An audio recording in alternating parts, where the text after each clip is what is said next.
Please take your seats. The program is about to begin.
Yes, we can afford the net zero transition.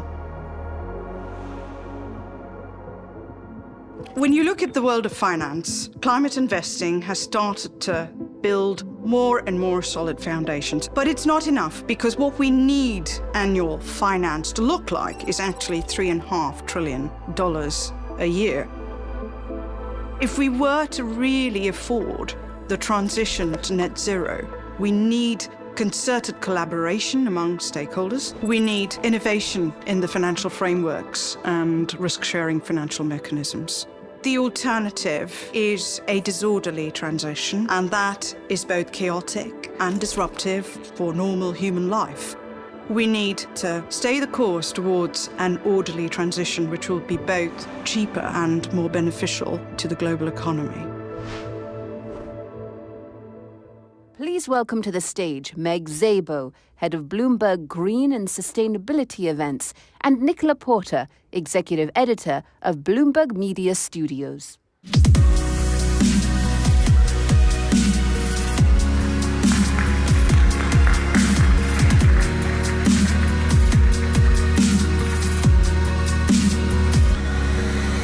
Welcome back, everyone. Great to have you back. I hope you had a nice lunch. I hope you got to maybe go to some of the breakouts that we had, enjoy some refreshments, but we are grateful to have you back here. A couple of quick announcements before we get started again. Please engage with us on the hashtags. Bloomberg Green is our hashtag to engage with us on social media. And we also would love to hear from you today. Some of our sessions will be taking audience questions. I'll be sitting right there in the front, and I'll be moderating them, so please submit them using the QR code behind me.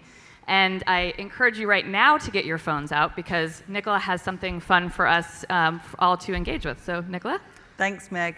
It's great to see that some of you have got your phones out here, because in the spirit of this event, we don't just want for you to hear from us, we want to hear from you too. So right now we have a live polling question that's being brought to you by McKinsey Sustainability. All you have to do is just scan the QR code here to vote, online and for the people in the room, and answer the following question. Are you optimistic that sustainable financing can help achieve climate goals? And that would be a yes, a no, not currently, or increasingly more so. So please do, right now, get voting.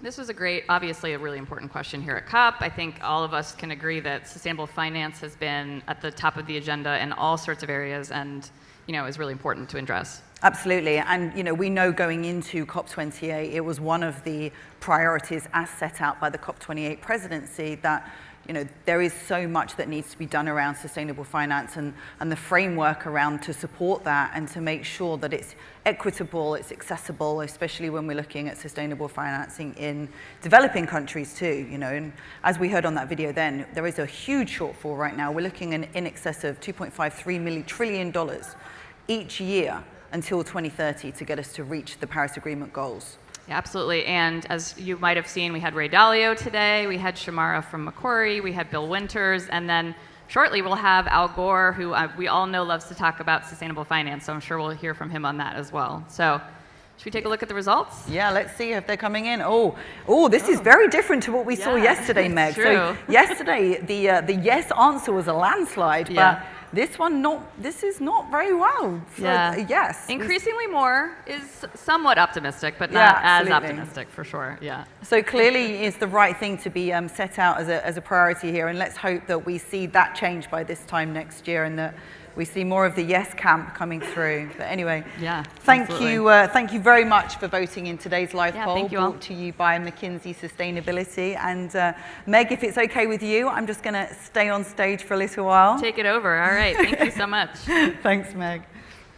And it gives me great pleasure in joining on stage our next guest is Kristen Seaman, the Vice President of Sustainable Workplaces and the Chief Sustainability Officer at General Motors. Please welcome her to the stage. Hey, Kristen. Hi. So good to see you. Please take a seat. Kristen, it's really lovely to have you here today. Thanks Welcome. for having me. We met last year at COP27 in Sharm el-Sheikh. That feels like a minute ago, not 12 months ago. And then you shared with me some very ambitious targets that General Motors has laid out to along its sustainability journey. So I really wanted to do a kind of check-in with you and see, how is that going?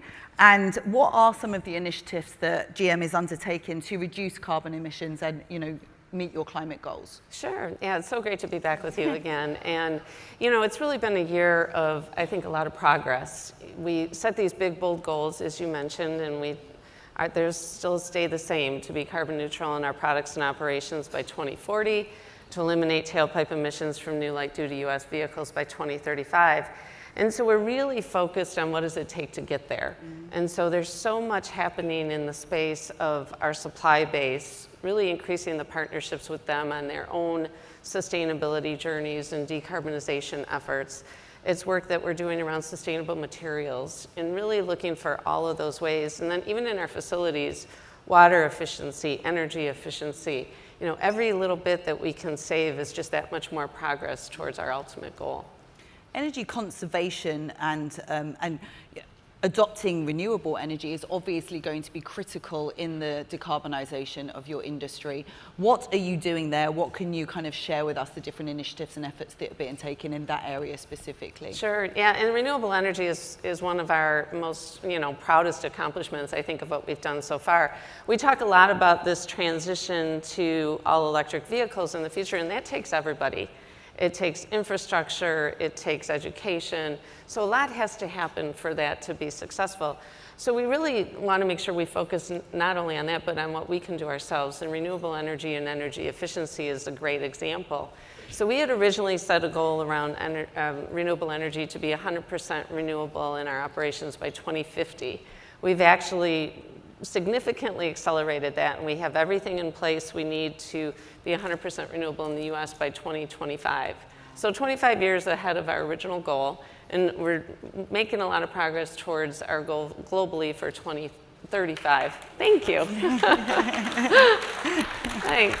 And really what it comes down to is, if you look at GM's total carbon footprint, it's really a small piece of it. Like many companies, the biggest piece we have is the customer usage of our products. And so our transition to all electric is really how we address that. But in order for that to really get to zero, those vehicles need to be charged with green energy. And so by making a commitment on our own in transitioning our facilities and continuing to put investments there, we're really leading the industry. We're one of the largest off-takers of all industries, but we're over 2 times farther ahead than our competitors. So we're really proud of what we've done in this space. And then everything we can do from an energy efficiency standpoint, every watt we save, really just, again, helps that equation in the long run. I'm sure I'm not the only one here wondering, how have you managed to accelerate the progress so fast? Because we all know that, we do need to speed things up. We do need to make, those goals more realized. Now, how has GM managed to do that? A lot of focus, a lot of foresight. We were engaged in the renewable space really early. We're a founding member of CEBA, the Clean Energy Buyers Alliance, and really working together with peers across other industries to make these things available and reliable and an option. And so as we've done that and really strategized of what it looks like from a total portfolio, there's a lot of discussion. I heard you just talking about financing, and that is a challenge, right? As we're all focused on how we allocate capital as efficiently as possible, we need to look at some of these goals in a bigger picture. So maybe it's not this one renewable energy project or this one facility, but in a total package, it makes good financial decision as well. And so we continue to be a little bit more strategic on how we put those together. And it really starts with setting an initial goal. You know, you put the goal on paper, a lot of times you can get there faster than you ever thought you could because you start putting the building blocks in place. So. One of the issues we see at the moment around EVs is the availability of charging infrastructure. What are you doing to ensure that if somebody's buying an electric vehicle, that they are able to charge it across not just the US, which obviously a huge geography, but other areas in the world too? Sure. You know, I mean, the predominant amount in the US and honestly in a lot of places is home charging. And so GM's got a portfolio of solutions around that, and you know, charging and how you do that and how you work with the utilities and make it happen to make it as simple and possible for the customers. We also have an app that enables customers to see and plan their route and see where charging will be available. And then we're doing what we can to support the infrastructure as well. That's, you know, partnering with our dealerships is one way, and in the US alone, there's a statistic that'll say you're no more than 10 miles away from over 90% of the population is no more than 10 miles away from a GM dealership. So by the dealers thinking about where charging stations can go in their communities, it really helps solve, you know, part of that equation. And once people start seeing the infrastructure available, you know, right now we're all used to driving around and seeing a gas station on every corner. And so for a lot of customers, until they can really see charging stations in the same way, they're uncomfortable. So the more we can do to help with that, we've partnered with Pilot and Flying J across the US for the major thoroughfares. And then clearly what's happening from a public sector in those partnerships and some of the initiatives in things like the IRA that are enabling that infrastructure to be out is helping as well.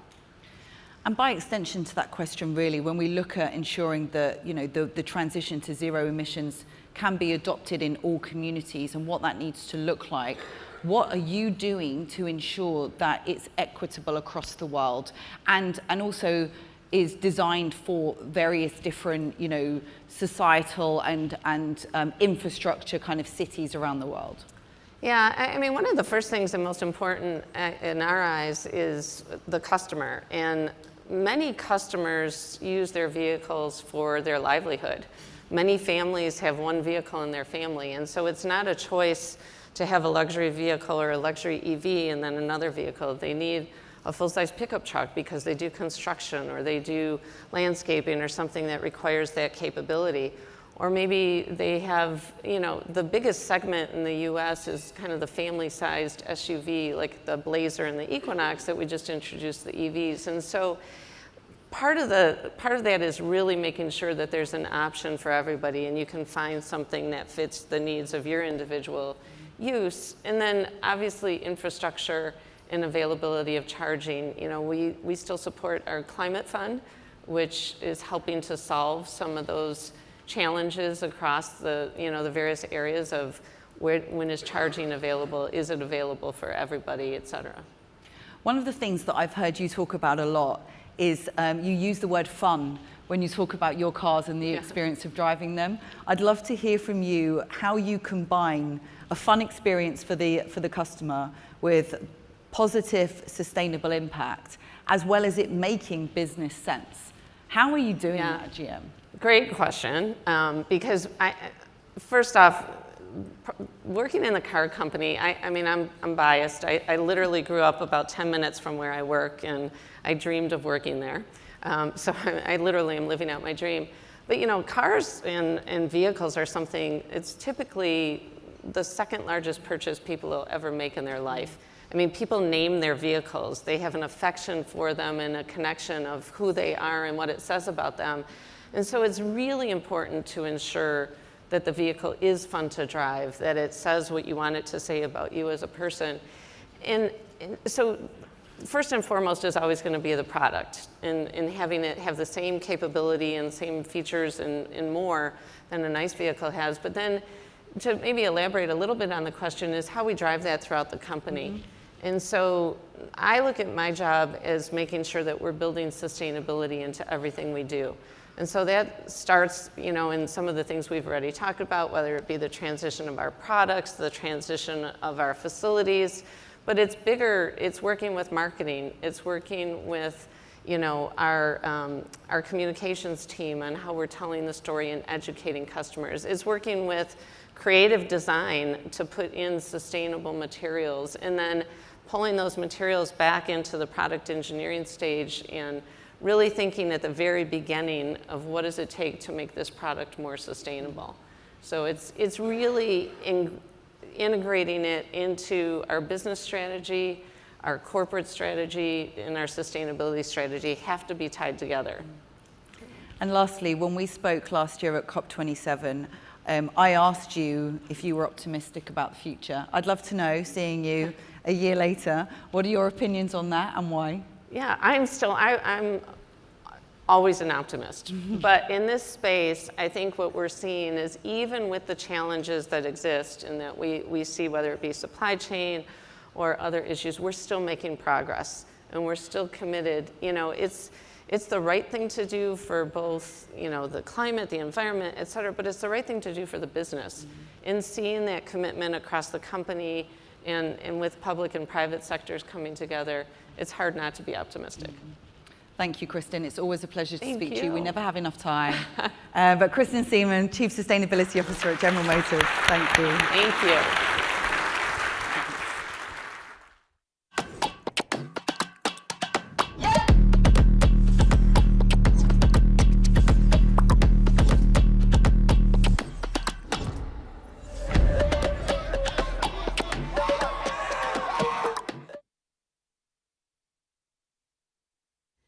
Please welcome to the stage Al Gore, former U.S. Vice President and founding partner and chair of Generation Investment Management, for a conversation with Bloomberg's Akshat Rathi.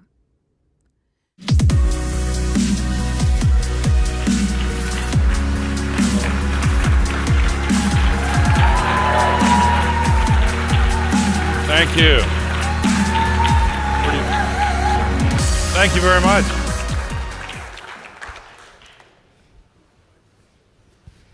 Enthusiastic fans of your new book. Well, thank you for your time. It's very precious. Thank you for inviting me. Now, let's start with something that you make very clear. You say we use our atmosphere as a sewer. We dump 162 million tons of CO2 in it every day.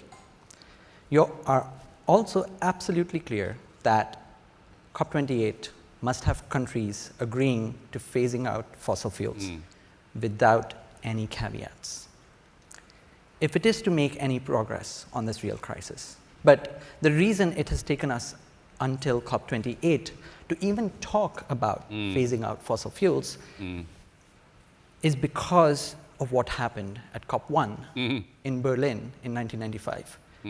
You were there. That's when it was decided that the progress at COPs can only happen through consensus. Why are we stuck with this process that only produces the minimum viable progress that every country, including petrostates, agree on? Well, thank you for inviting me, and thank you for this question. I want to make a brief passing comment about that thin blue line that you referred to. I always want to make the point so that it really sinks in if anybody hasn't really looked into this. That thin blue line is blue because that's where the oxygen is that refracts the blue light with nitrogen. You've got a PhD in this stuff, so I have to be careful what I say. But if you could drive a car straight up in the air at interstate highway speeds, you get to the top of it in 5 to 7 minutes. You could walk it in an hour. That's what we're using as an open sewer. Now to your question, and it lingers there. On average, each molecule stays 100 years. And the accumulated amount now traps as much extra heat as would be released by 750,000 Hiroshima-class atomic bombs exploding on the Earth every 24 hours. So it's not a good thing. We need to stop doing this. And the reason we've had such difficulty even discussing the main problem directly for all of these years, since the summer of 1992, I was in Rio at the Earth Summit. It took 3 years to organize the first COP. The president was a charismatic young environment minister from Germany, Angela Merkel, and the first order of business was to adopt the rules for voting, and Saudi Arabia objected, and since consensus was required before the rules were adopted, it was laid on the table. There was a very famous, in those days, very famous coal lobbyist from the United States named Don Perlman.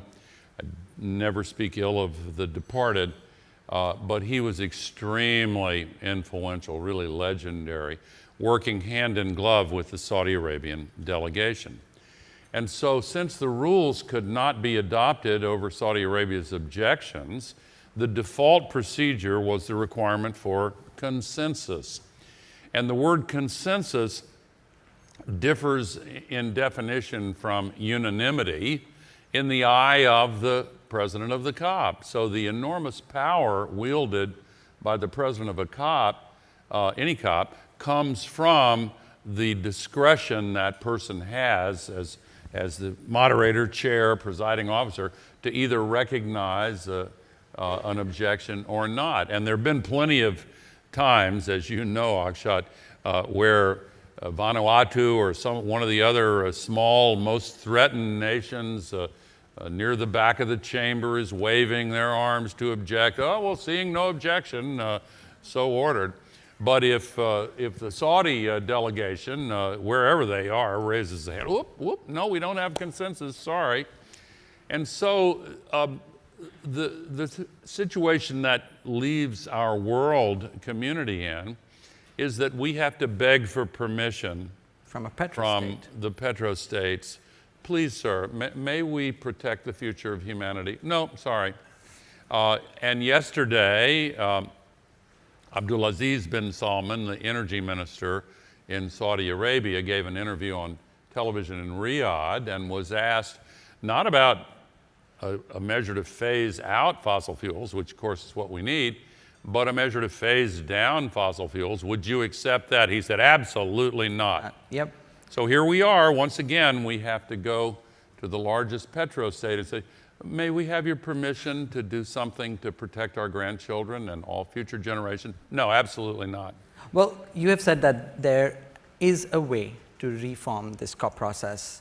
It'll require parties to bring a resolution 6 months ahead of a COP. Yes. It'll require 75% of the parties voting in favor to get rid of the consensus and put in place perhaps a supermajority or whatever the parties decide, but something that is not a consensus. Right. Now, do you think that can ever happen? Are you pushing for it? And who else needs to be involved to make it happen? Yeah, I think it's difficult, extremely difficult, but I think it is time to push for it because the stakes are so high. We have to try every strategy to save our future. There's a detail that is important to emphasize, Akshat. The amendment has to be to the underlying treaty from Rio in '92. I chaired the US Senate delegation to Rio that year. There are those international lawyers who will hear this proposal for reform and based on their knowledge of dealing with these COPs, they say, no, you can't do that. And they're right. If you just try to amend the rules of the particular COP, you can't. But if you go back to the original treaty, all of these COPs are legally appended to the original treaty. And if you amend that original treaty, you can put in a supermajority proposal. There are two countries, Papua New Guinea and Mexico, I believe, that have jointly proposed this several times in the past. You're really on top of this because you've already pointed out it has to be laid on the table 6 months before the COP. Good for you. And it has not been this time. And of course, this is not the the president of the COP to make this happen. But next time it should be done. I do plan to argue in favor of that, and I do plan to do my best to round up some advocates who will also do so. Now, you have made the case that the hegemonic system we have right now that produces the most progress is democratic capitalism. We'll come to the democracy part a little later. Let's focus on capitalism. After you left politics, you founded Generation Investment Management. It manages some $30 billion. Its 45. goal, 45. Not that it matters. Its goal is to show that it's possible to do good and to make money. An analysis by my colleague Sejal Kishan looked at one of those funds where you've invested in equities and found that about half of the holdings had increase in emissions between 2015 and 2021, which is sort of the post-Paris period. Now, that's not the only thing that's happened. There's been a huge political backlash on ESG, the very metric that we can use to try and correct the problems that unfettered capitalism that does not take externalities into consideration could correct. But that backlash is causing many of the investors who could see light, who could figure out, yes, there's a way in which capitalism isn't a problem for climate change, but a solution. So what needs to happen now? How do we figure out whether capitalism can play a positive role? The author of Climate Capitalism. So I'll do my best to have this exchange with you. First of all, there are two funds, Dublin and London, and sometimes the numbers are, you have to add them both together. But in any case, I co-founded it with my partner David Blood, and who was the CEO of Goldman Sachs Asset Management for 11 years, and other partners. This is an old joke, but it's literally true that I wanted to name the business Blood and Gore, but the other partners. I mean, I thought we'd have instant brand recognition. I mean, well, come on. But our other co-founders were not really enthusiastic about it. But the whole theory is to invest completely through the sustainability lens. Now, on the large subject you've raised, Akshat, and that you've studied and written about so eloquently, I have some idiosyncratic views about this. First of all, I am a capitalist, and I do believe that capitalism is, in a way, a bit like gravity, in the sense that it's always there and always has been, and to pretend otherwise is a waste of time. I think there are thoughtful people who disagree, but the alternatives to the left and right of market capitalism that were tried in the 20th century did not really work out too well. And I do think that with reforms, capitalism is the most useful tool to solve the climate crisis. In North America and the European Union, well, in North America, if you look at all of the capital that's been spent to deploy solar and wind, 96% of it is from the private sector. Only 4% from public funding. Now, because of the unequal access to private lending in developing countries, because of currency valuation, fluctuation risk, and other country risks, those percentages are often reversed. In Nigeria, only 14% is from the capital, is from private capital for the renewable energy revolution. 86% has to come from governments, and they don't have it. So we need to reform the access to borrowing capacity for developing countries. But the reforms need to go much deeper than that. My friend Klaus Schwab, who founded the World Economic Forum 50 some odd years ago, has famously argued to move away from the exclusive focus on shareholders and have multi-stakeholder analysis, and I think that more and more people have been moving in that direction. But there is a deeper set of reforms that are difficult to implement, and if you'll let me have just a moment on this. In the interwar period in 1937, when economists were trying to give policymakers better tools to avoid another Great Depression, a great legendary economist named Simon Kuznets came up with what are referred to as the national accounts. And most corporate accounting categories are derived from the national accounts. And it was a brilliant piece of work. But when he received his many prizes and awards, he made speeches and said, please do not use this system, these national accounts, as a guide for national economic policy, because it leaves too much out. And then 7 years later at Bretton Woods, it was completely codified, and we still use it. It's sort of like the old QWERTY keyboard on the typewriters. It makes no sense, but it's a difficult thing to change. What did he, I'm sorry, go ahead. This is the gross domestic product that we use. Yeah, as GDP economic is the growth. version of it that is best known. But he said, what is left out? Four categories of value. And of course, these accounting categories are how we determine and decide what is valuable in our lives and in the economy. What's left out? The first is fairly well known. It's almost a buzz phrase: negative externalities. All of the global warming pollution is a negative externality. It's not included in the accounting categories, government or corporate. The second thing that's left out is a little bit, is less well known: positive externalities. Now, what's that? If a community invests in mental health care, that's an expense on the town budget. When the benefits of that care, if it's delivered well, come rolling back in the years and even decades afterwards, that is not counted as income.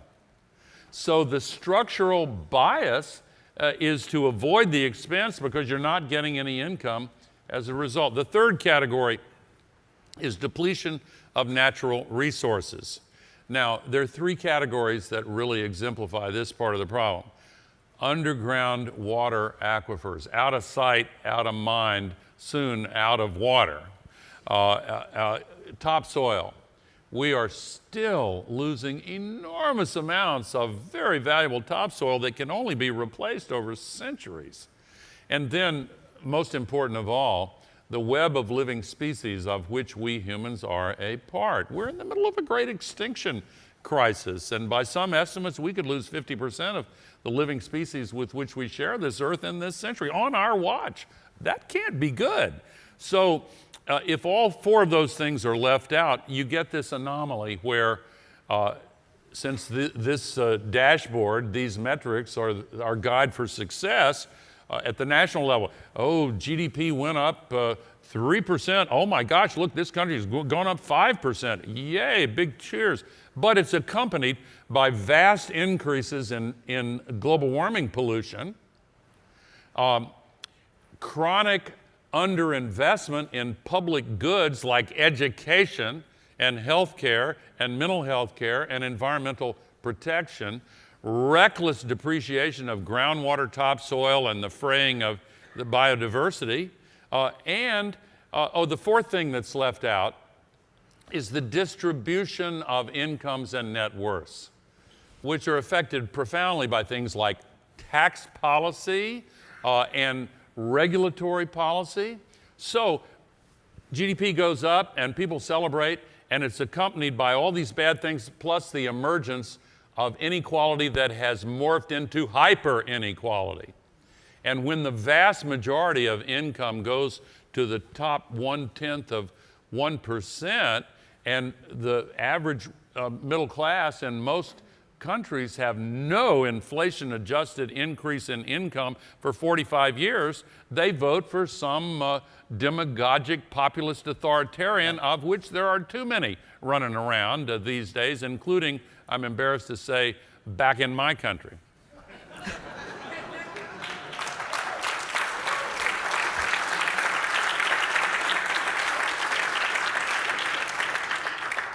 Well, you knew I was going to ask you a democracy question next. We are sitting here in a petrostate, which has done arguably more in the region to move away from fossil fuels than other countries. Yet a little less than 30% of its flawed gross domestic When product. you say they've moved more away from... Well, didn't in you just didn't you write the story that said Masdar is not operating 20 gigawatts of renewables, but only 3.2 gigawatts? I did, yes. Okay, just wanted to double check that.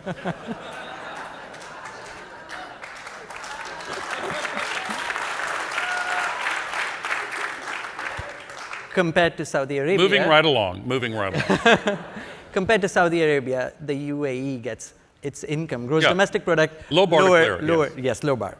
So a lower bar, the US, on the other hand, gets only 3% of its gross domestic product from fossil fuels. Yet when the Republican Party is in power, it acts like a petrostate, does on climate change. So big question, what needs to be done to fix the democratic crisis in the US? Yeah. Second biggest polluter annually, largest polluter historically, to make it a credible partner in the climate fight, not just under Joe Biden's leadership, but every president to come. My country is the largest producer of oil now and the largest producer of gas as well. More oil than Saudi Arabia, more gas than Qatar. But there is a transition underway, and the IRA is, as most understand, by far the best and biggest climate legislation any country's ever passed. The newest estimates indicate it will probably allocate $1.2 trillion to the acceleration of the deployment of renewable energy batteries. There used to be 1 gigafactory making these batteries. Now there are 195, and there are another 401 in the pipeline. This is an incredible revolution. But to your larger question, Akshat, alongside the climate crisis, we also have a democracy crisis. And I've tried to understand the causes of this. They are many. But I have what some might regard as an idiosyncratic view about it. I was a devotee of Marshall McLuhan back in my college days, and others in Daniel Bell. There were other theorists. And I believe that forgive the geeky phrase, the information ecosystem within which self-government takes place is really important. And the institutions of representative democracy innovated in the United States were constructed during the age of the printing press. And of course, the printing press begat this enormous revolution. Some of the distinctions with the Islamic and Arab world came because 15 years after Gutenberg introduced the press, the Ottoman Empire banned the printing of the Prophet's language, and so they missed the Enlightenment. Ironic because the library in Baghdad, it had been the pinnacle of the early scientific revolution. But in the United States and in Western countries and other nations that have adopted a form of representative democracy that's similar to the one innovated in the US, the shift from an information ecosystem based on print to one based on broadcasting and then moving on to the internet and to social media has disrupted the balances that used to exist that made representative democracy work much better. These centralized information systems tempt autocrats to control information. You know, Hitler's book, The Triumph of the Will, implies a question, triumph over what? One thing it triumphs over is the authority of knowledge, because a free self-governing people rely on a shared base of knowledge that serves as a basis for reasoning together collectively. But if you have social media that is dominated by algorithms that pull people down these rabbit holes that are a bit like pitcher plants, these algorithms, they are the digital equivalent of AR-15s. They ought to be banned. They really ought to be banned. It's an abuse of the public forum. But when people are pulled down these rabbit holes, you know what's at the bottom of the rabbit hole? That's where the echo chamber is.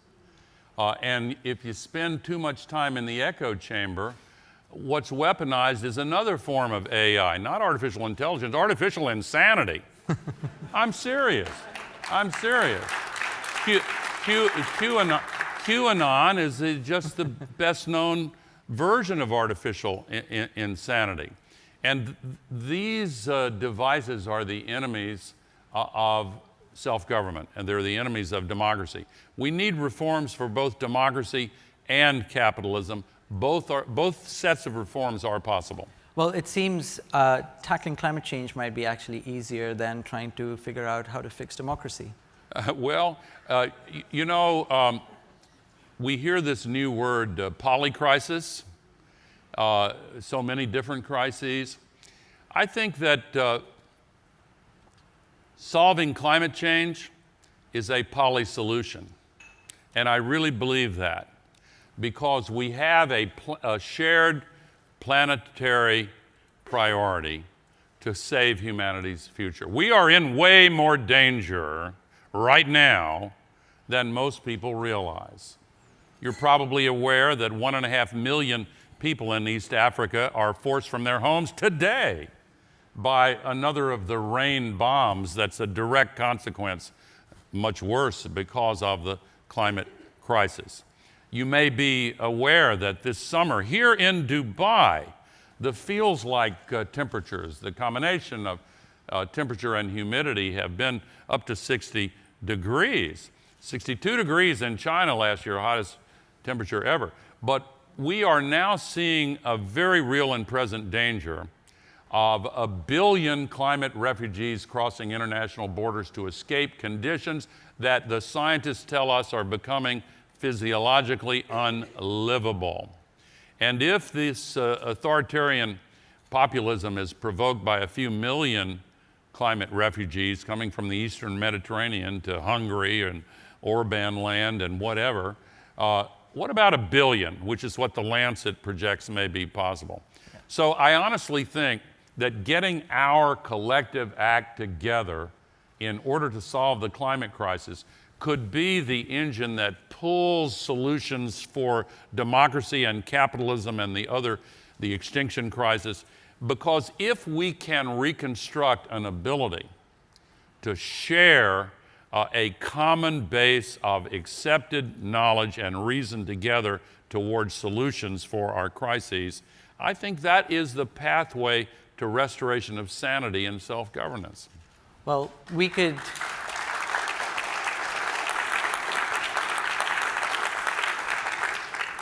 continue to talk for a long time. I will say, and I will say this on behalf of many people here, having somebody in your position for this long, in places of power, in places where you can talk to power, has been really helpful in figuring out, even if we've made finite progress, that finite progress may not have happened had there been not people like you. You're very kind. Thank you. Thank you. Thank you very much. Thank you. Thank you very much. Thank you very much.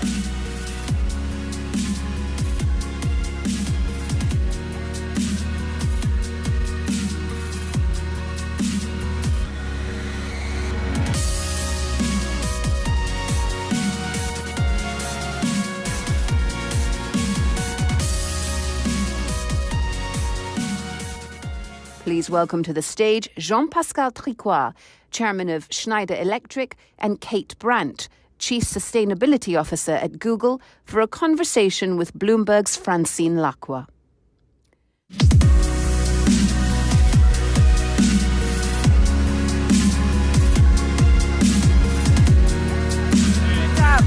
Yep, follow that.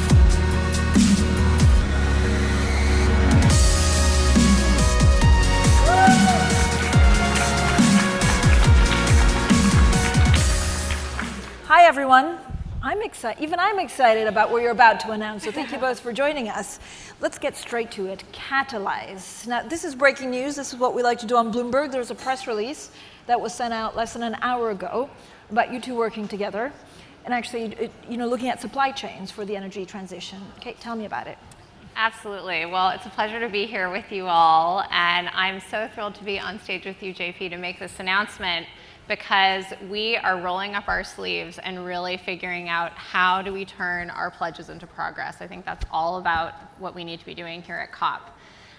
So we know that many nations, many cities, many companies have set net zero targets. We have a goal at Google that by 2030, we want to reach net zero emissions across our operations and our value chain.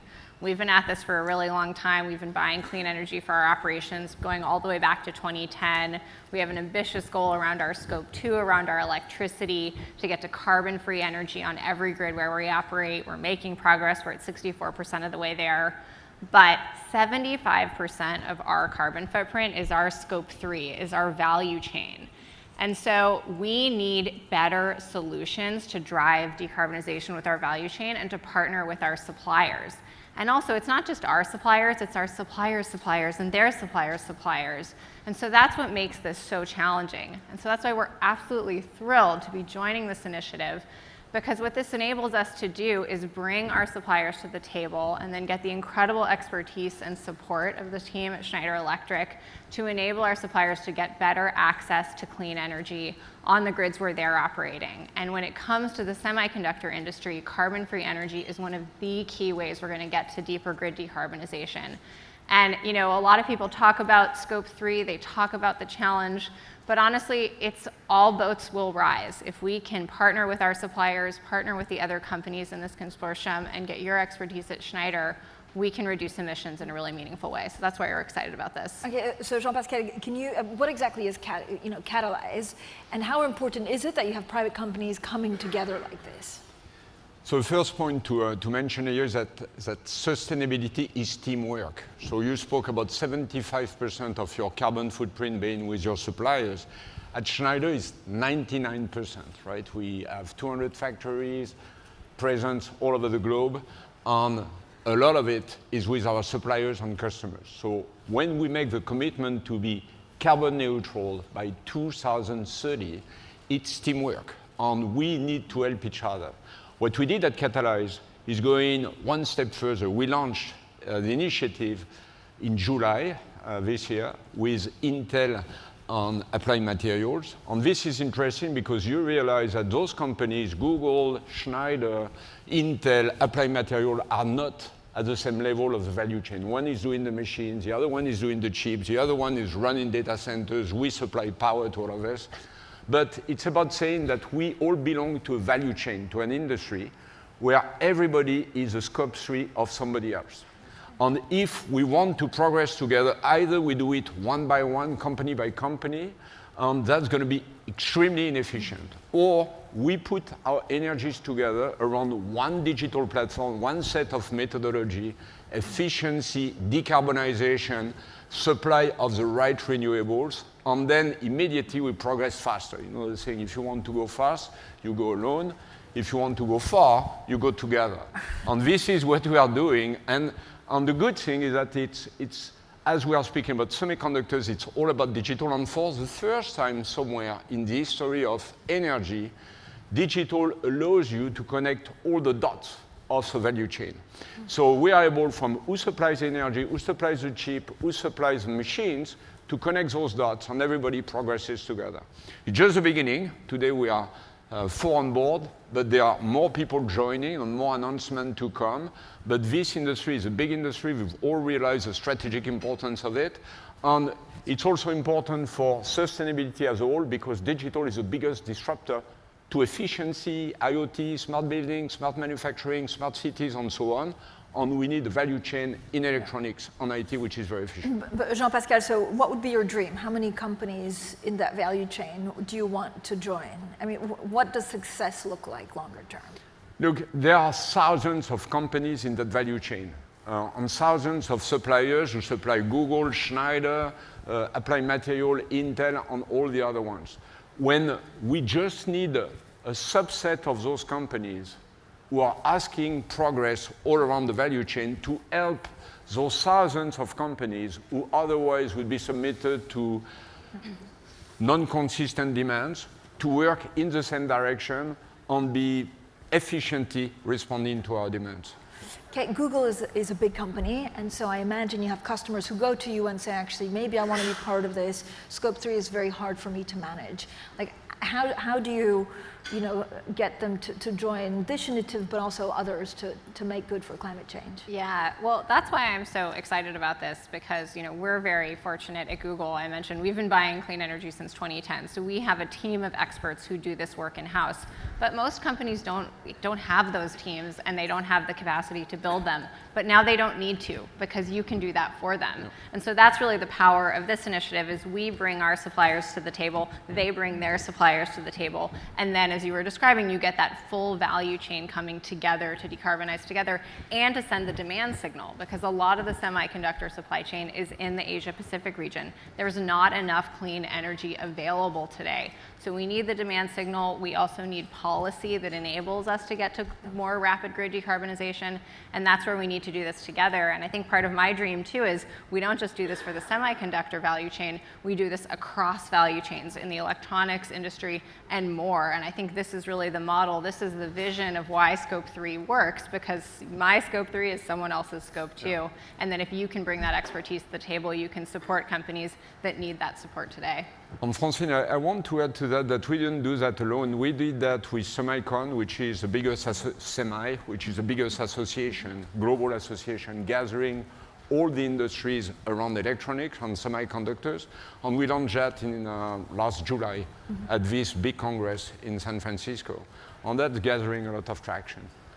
Okay, what do you see also as the role of technology in this decarbonization process? Yes, well, I know I had the pleasure of getting to speak with you yesterday on air, and a lot of what's making us hopeful at this COP is the power of AI to accelerate progress. So I think partnership is a key piece of it. That's exactly what we've been discussing. We also see AI as a further accelerant. In the negotiation halls we're talking about, we have to get to that 43% reduction by 2030. The stock take is off track. What we found in a report we published last week with BCG is that you can get to an additional 10% global emissions reductions by 2030. That's equivalent to the emissions of the EU, by having AI further accelerate the technologies we have today. And when it comes to grid decarbonization, that's solutions like we've teamed up with another great company, ENGIE. We're working with them to use machine learning to predict wind energy 36 hours in advance. That makes wind easier to manage on the grid and makes it actually more valuable. So that's a great application. Also, we have colleagues in our sister company called Tapestry. They're working to bring machine learning to grids to do grid modeling. They've teamed up with grid operators in places like Chile that have ambitious clean energy goals to model what would it look like to pull a coal-fired power plant off the grid? What would be the impact of extreme weather on renewable energy? So we're very bullish on AI being an accelerant of the technology we have today so we can make more progress. And this is important because technology also uses so much energy. Yeah, and I want to add to that. I mean, when we speak about that episode 2 of the internet and digitization, which is a digitization of things, where you can reach really a new level of efficiency by connecting everything, you can't be IT alone, right? You have to connect everything. So think about the world we were before. Systems are not connected, buildings are not smart, homes are not smart, grids are not smart. So you can run AI, but provided you have a system that connects everything, and where you can generate data, aggregate that data on the cloud, then run on it AI from the design time to the build of infrastructure to the operation. And then you get, at Schneider, this is really what we do, by connecting the physical world to the IT world, you can really integrate everything from the shop floor to the cloud. You can integrate the whole life cycle of installation from the design to operation and run AI and optimize at every stage. But what's important, let's face it, I mean, most of our buildings are not connected. Most of our manufacturing are not connected. You speak about grids. We are doing the biggest smart grid in the world next door in Egypt, 10 million points connected. But you need to connect it to be able to run any sort of AI on it. So we have a vast industrial revolution, and at the same time, we discover that climate change is a challenge of our generation. That revolution of digitization of everything, of all the physical things around us, is happening at the same time and offering an incredible path to more efficiency and more sustainability. But to both of you, and Kate, we touched on this yesterday, when you look at the use of technology, it's data centers, it's electricity, so that's going to go up because of the water usage. And at the same time, you're trying to decarbonize or make energy that comes from, that's less pollutant. So at what point does technology in general, AI, become a force for good? Because you have two competing forces. Yeah, and I think it's really important that we talk about that, especially in this moment of AI being at an inflection point. It's so critical that the benefits far outweigh the environmental footprint. And in the report I mentioned that we published last week with BCG, we get into that. We talk about the opportunity space, but we also talk about the environmental footprint. What we know is as of last year, data centers globally represented about 0.1 to 0.2% of global emissions, and about a quarter of that was powering machine learning. So that's still relatively small, but it's absolutely essential that we stay on top of that by optimizing how we're training machine learning models, by making the hardware as efficient as possible, and then again, back to carbon-free energy. And then the same goes for water. In the US, data centers are using about 0.06% of water. So again, it's a small footprint today, but we have to keep an eye on it. And that's looking at the energy-water nexus, climate-conscious cooling, making choices that are locally relevant about where there are healthy watersheds, where water can be used for cooling to gain on energy efficiency, and where you need to find other solutions. So we have to be responsible as we're unlocking these bold solutions. I can only add to that. I mean, the net positive of the use of digital, I'm not speaking for everything we do digital, but for the usage of digital to make things more sustainable and efficient is incredibly positive. Like in a building, if you make your building smart, the baseline of savings on emissions would be 30%. And remember that data centers and IT is probably 0.2% of the emissions. So, and you can put that also in the industrial sector, you can bring that to the city sector. The question we should ask ourselves is the rest of digital, right? So streaming and everything which is generating traffic, which doesn't have an environmental payback. But this is one. Now, this being said, the development of AI is a true energy challenge, because what we see today is that AI represents 8% of the consumption of data centers, and fast forward only 4 years, is going to be 20%. On a power which will have doubled. So we need to keep that under control, and this is where the whole industry also is working on efficiency of the technology. Okay, to you both in 20 seconds, what are you most optimistic about what you heard at COP?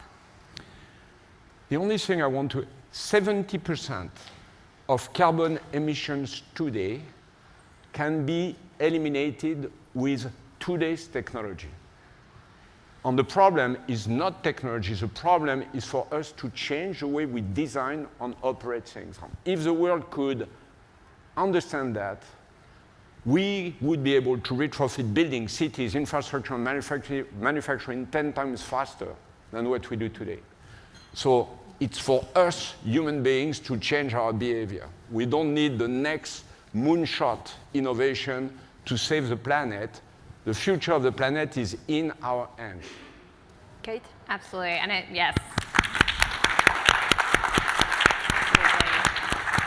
And I think to build on those excellent points, a lot of what we've been talking about on this stage today is the critical importance of grid decarbonization to working on climate change. We need to get to 24/7 carbon-free energy grids globally. And I've been heartened by some of the announcements that have come out of this COP that are very much going to support that, whether that's tripling clean energy by 2030. That's something we've endorsed. We think that's a key piece of the puzzle.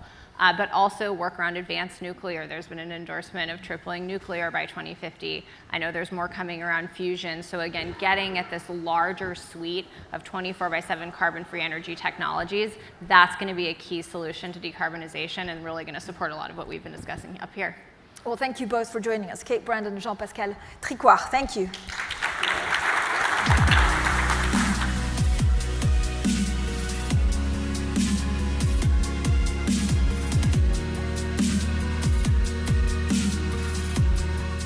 Please welcome to the stage Tokunboh Ishmael, co-founder and managing director at Alethea Capital, Heather McGray, director of the Climate Justice Resilience Fund, Meher Marker Noshirwani, chair, Gender Specialist Group at the Commission on Environmental, Economic and Social Policy, IUCN, and Jennifer Sara, global director, Climate Change at World Bank Group, for a conversation with Bloomberg's Jennifer Zabasajja.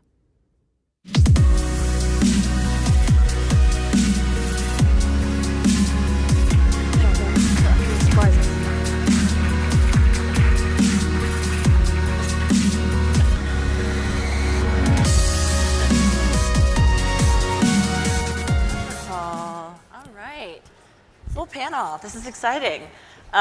So everyone, this is our panelists today. We're talking about inclusive climate action. And I'm really honored that I've been able to get to know all of you, and just wanted to start first with a quote that I heard this week, actually. As part of COP, the UN announced this new partnership on gender, and I heard one of the officials saying, we must strengthen inclusive decision-making so that the voices of feminists, youth, indigenous, and other grassroots movements can be heard loud and clear from the local to the global level. I wonder, a question to the group, have we seen that on day 6 of COP? Takumba. Well, I was just saying to you earlier, there have been many panels and forums that have been discussing this, and we've seen lots of announcements. Of course, we want action, and we also want to make sure that gender on the agenda is at the center and not an afterthought. So we have been hearing more. Of course, we know that, especially in my home continent of Africa, the most affected are women when it comes to weather matters, whether that's from economic or gender-based violence consumption across the spectrum and their productive capacity. And so for us, it's at the heart. Us in Africa, us in my firm, Alethea, it's at the heart of our intentionality to drive for impact. Maybe just jumping in here. I mean, it's great. It's that you hear a lot about gender, and we have a health day, and fragility day, and gender. Really exciting, but I really don't think it's not enough yet. I mean, if we think people can say, if you remember last year at COP, there were 7 female world leaders of over 100. This year, how many are there? 15. 15. Oh, they doubled the number of female leaders, 15 out of 115. The 1,000 most recognized scientists, climate scientists, only 12% are women.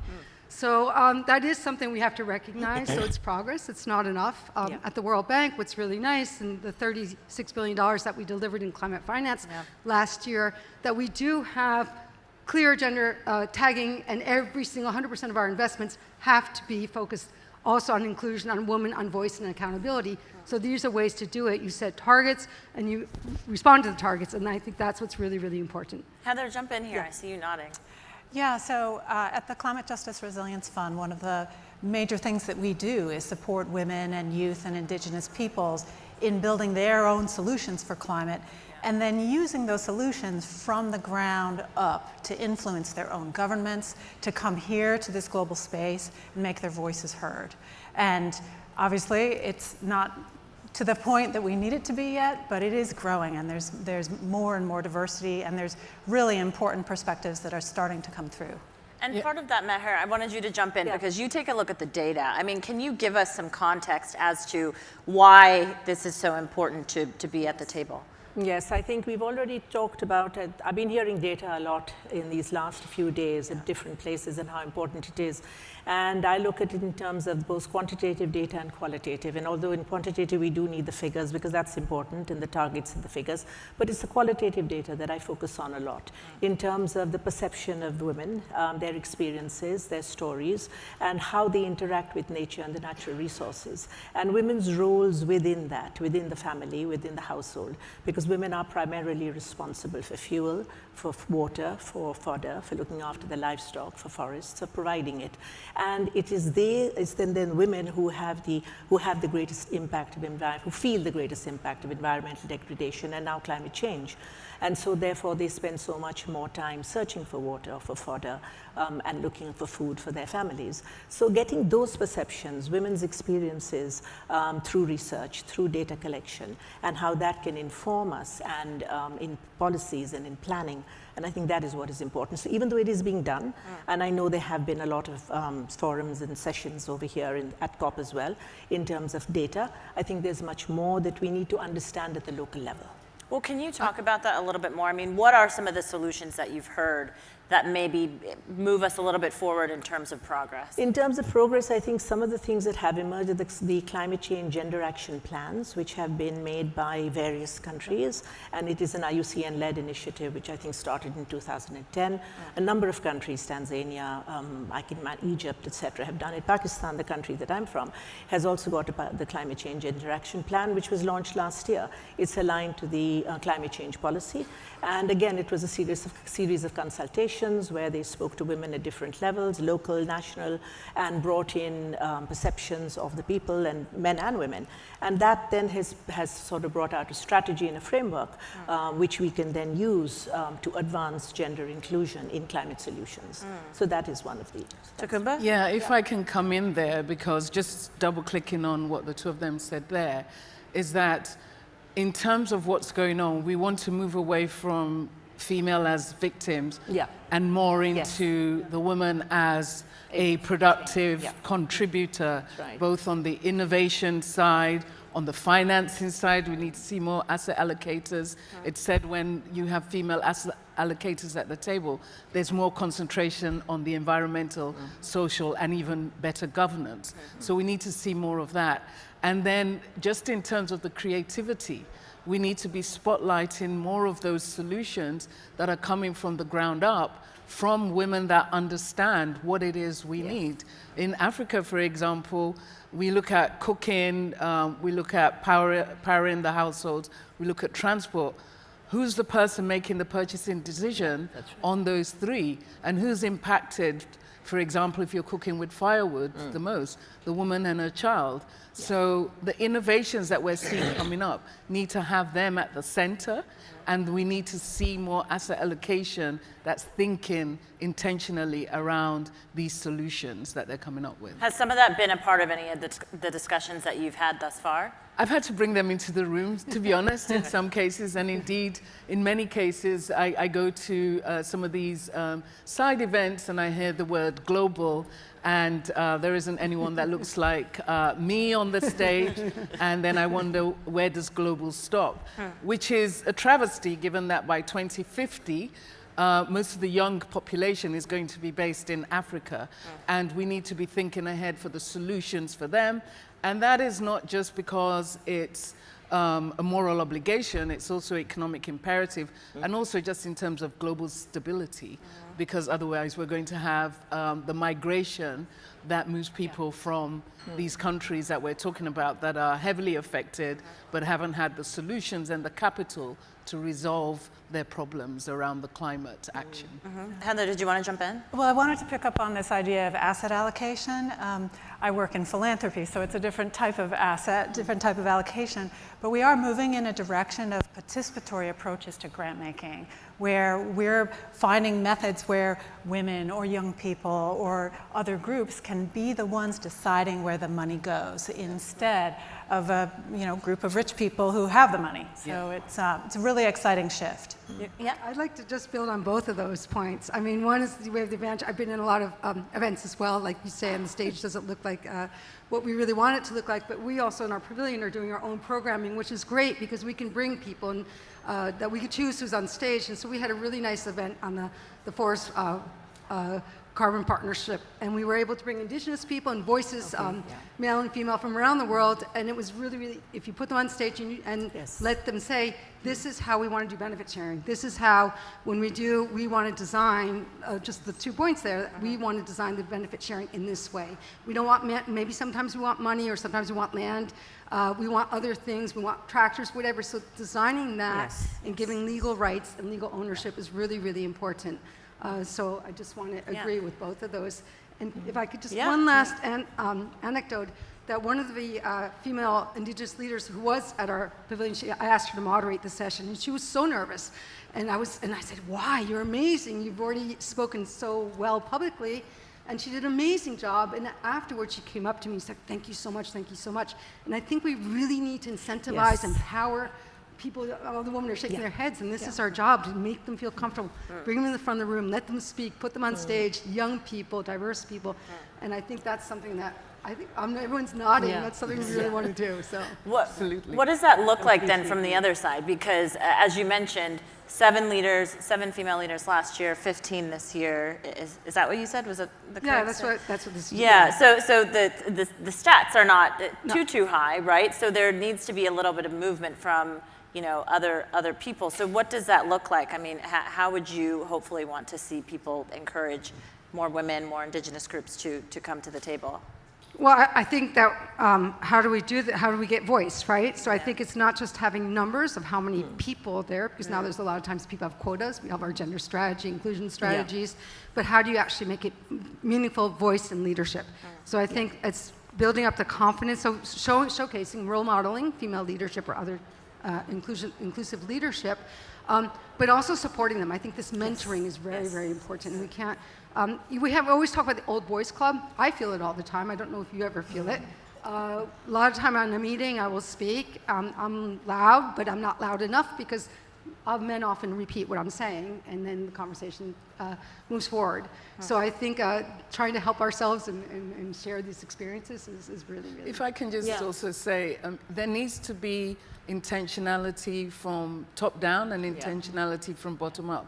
So many of us, we come here not necessarily through our countries convening the conversation around what is the work you're doing on the ground, how can we spotlight that so that we can show solutions and think about how we convene capital towards amplifying those solutions. But also bottom up, we need to be more proactive in terms of spotlighting what's happening within our backyards, some of our investments. We like to talk about that. We talk about our Clean Cook Stores investments. I'm also a trustee on something called the Earthshot Prize, which intentionally goes out looking for, looking for eco-innovators wherever they are in the world. We scurry them out. We look for local nominators to bring them to the table so that we can amplify their solutions, think about scaling them up, and think about replicating their solutions, because oftentimes they are local, on-the-ground solutions that are locally relevant. And so we think about how can we find them. We give them some prize money, but that's just by the by. What's more important is that amplification and that empowerment, that encouragement to scale their solutions and connecting them with business and philanthropy dollars and mentorship that can help them scale. I'd like to just add that in terms of what you just mentioned, in terms of bringing women in, we have to give them the skills as well. Give them the tools to empower them, to speak, to come in, to give them the knowledge, give them the enabling environment so that they can come forward and speak, and bring them into participatory processes, give them decision-making positions, bring them as part of that into the process so that then they can be included. And right from the beginning, it can't be a tag-on, it can't be something that comes in at a later stage. It has to be, you have to believe that women are important and they have to be there right from the start. And because their needs are different, their perceptions are different, their strategies are different, so we have to then respond to that accordingly. And it's different in different communities, different parts of the world, all over the globe. So you have to focus on at the local level that what is it that women really need, what are they saying, what are their stories, what do they need, and respond to that, and then bring them in to the discussions and the dialogues. What we're seeing, I think, as an early win during COP, of course, was the loss and damage agreement, the fund agreement, especially when we talk about global north and global south, and advancing or supporting these communities that are most affected by it. Heather, did it go far enough? I mean, what's your assessment of sort of what was agreed upon now? Well, I mean, this is a really good milestone, the creation of the fund, and some immediate pledges to the fund, including a pledge. The first pledge wasn't from one of the Annex I countries. There's some unprecedented things here that are really positive, but it's really about implementation. There's a long ways to go before that fund is stood up and able to deliver funding. We've been pioneering some work on community-led measures to address loss and damage, and there's some great examples out there of how you can really put the funding in the hands of people who are experiencing climate change right now, and address their needs and get it going really quickly. Can you share one of those with us? Well, one of the examples I was thinking of actually, we convened a youth loss and damage funding council. And as kind of a pilot of a group of about 15 young people from around the world who had been advocating on loss and damage and fought really hard for this fund that's created. But we created a council where they deployed a bunch of funding. They processed something like 500 applications from around the world in the course of just a few months, and they delivered $10,000 grants and a $50,000 grant, and then they immediately started a process of learning from the experience of what it meant to do that grant making. And they're now ready to, they just did actually announce the next call for proposals, and we have another 250,000 that they'll deploy in the next few months. So it's just an example of what you were talking about of new mechanisms, change at the top in terms of how the money flows. And we're really hoping this can be an example for the World Bank and for the others responsible for the new fund. Jennifer, do you want to respond? Well, yeah, we're absolutely delighted to see the Loss and Damage Fund. That means from COP27 to now, that was actually launched, and it's the first time a decision was made at the beginning of COP, which is amazing. And the funding's coming in. I think there's more than $700 million. The World Bank has been invited to serve as a trustee and a host of the fund. We're actually delighted to do that and available to make it move as fast as possible. That's really important. But we need to recognize this is a fund that has a board. The next step is for a board to be set up for UNFCCC, the countries, the member countries, to just nominate the board. We hope the board will be very diverse, inclusive. And then there's going to be a secretariat, so when they hire staff to run this, that's going to also include the diversity. So I think that's really important. So that's the fund itself. There's a lot of rules of the game, who's eligible, who's not, slow onset, what do you do with slow onset, and rapid response. Big countries, small countries, that's important. Yeah. But can I just come back, that loss and damage is not just this fund. What we need to do now, and all of us are working together, is really to help countries already. They have to climate development has to go hand in hand, build resilience, build adaptation, but there's a lot of efforts on early warning systems, and you talk about data, hydromet data, make farmers can have access to data. And I have this great example from Vietnam where we actually built schools, the roofs of the schools actually they get flooded all the time in the Mekong Delta.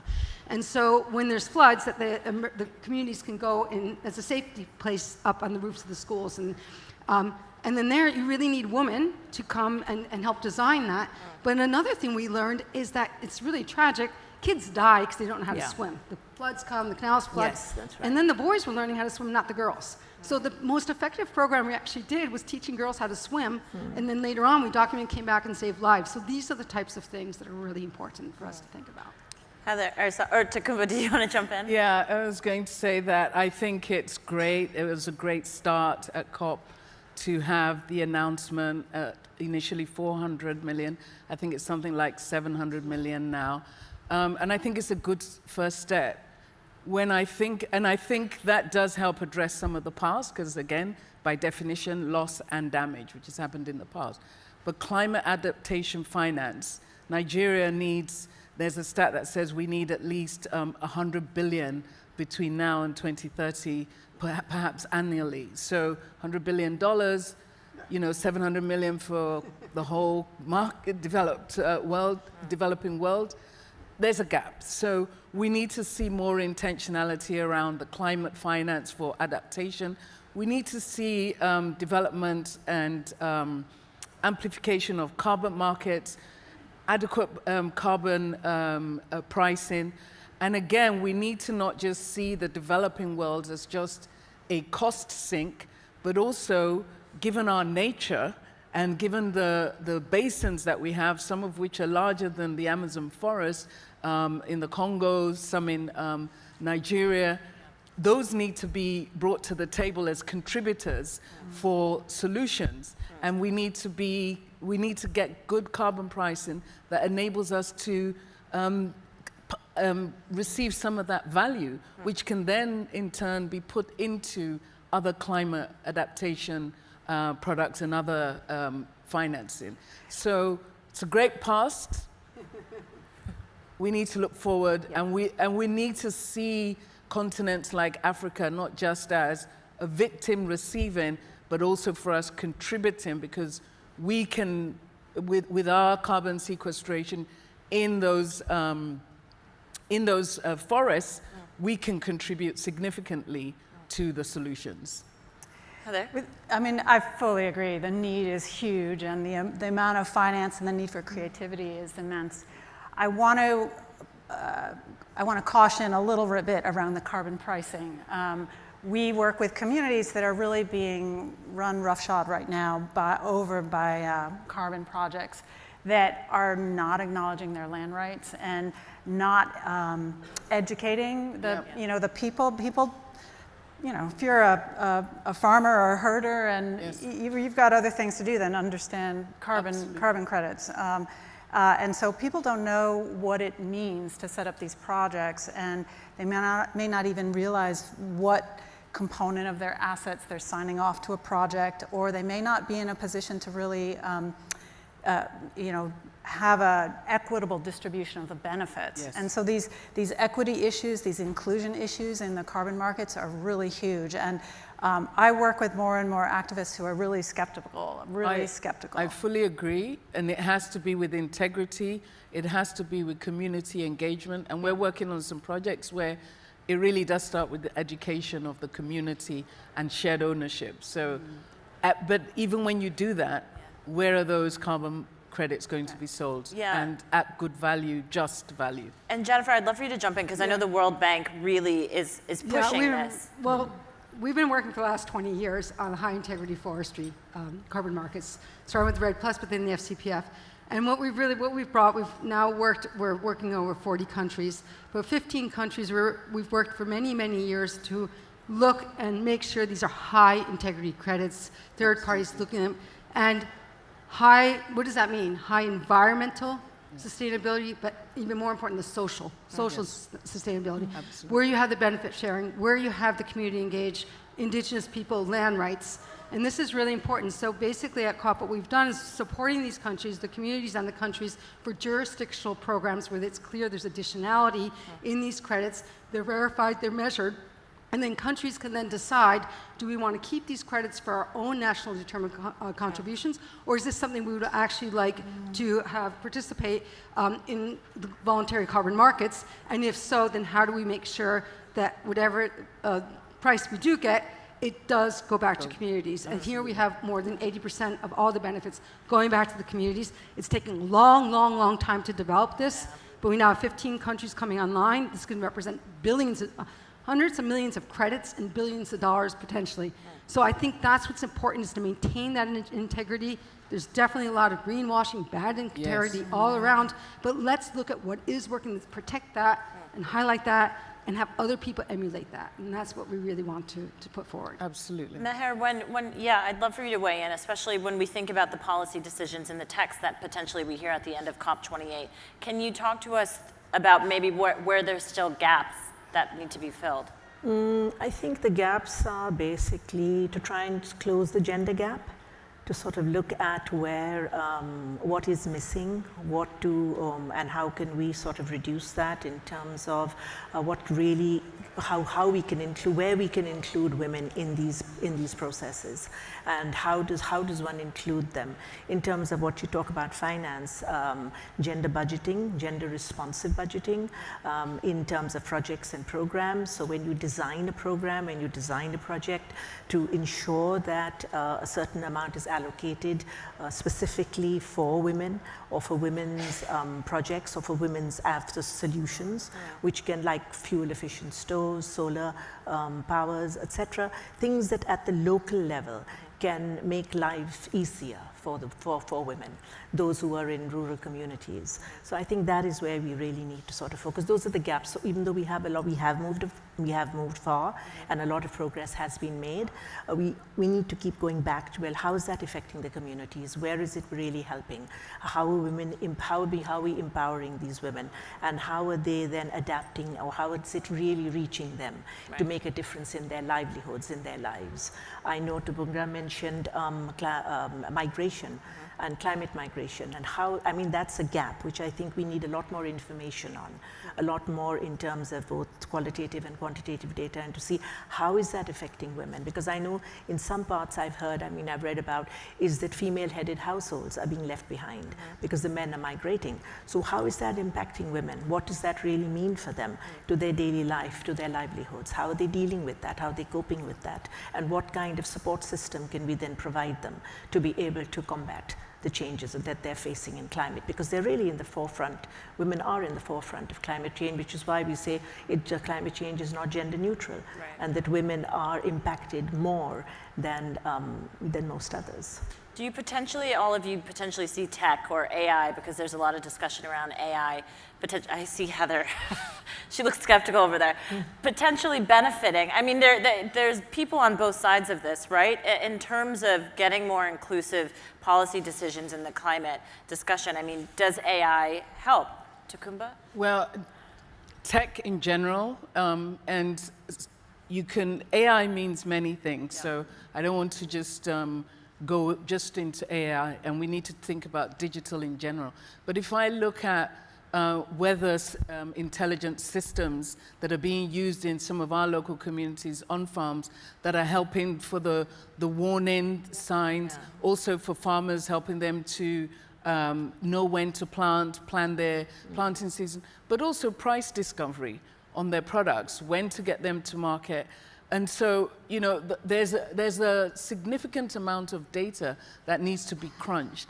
And it is the technologies like AI that are going to enable us to get the right kinds of insights and therefore advise properly on the ground local communities. And that really ends up in the palm of a farmer's hand, or a woman, small scale holder farmer. And so the technology that enables us to bring all that big data and all the insights and intelligence, science and technology in a locally relevant manner to the person on the ground, the farmer, the small scale holder farmer, the woman at home, that is important, and that needs to be developed. And it's already happening. We're going to need to see an amplification of that, because weather warning systems are important in the market, in our societies, in our communities right now. We also need to skill up. We need, in Africa, we talk about our youth being our dividend. By 2050, the largest youth population, but we're not training them, we're not educating them in green technologies, let alone in some basic literacy. So they need to also be skilled up so they can contribute and they can bring locally relevant solutions to the table. So I do see technology playing a huge role. I do see that as we advance from the basics, that AI will play a huge role, because there's a significant volume of data that needs to be analyzed and that needs to be synthesized to enable the person on the ground to make the right decisions at the right time. Heather, did you want to? The key thing with AI and any other technology is it's a question of power. Who owns the technology, who controls it, who owns the data, and does the user, that end user on the ground, on a farm, in the field, do they have the say in what gets designed and what serves them?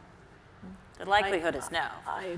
Well, not completely, because, I mean, some of the solutions that we're working with, the farmer and the person on the ground is at the center of the design of those solutions.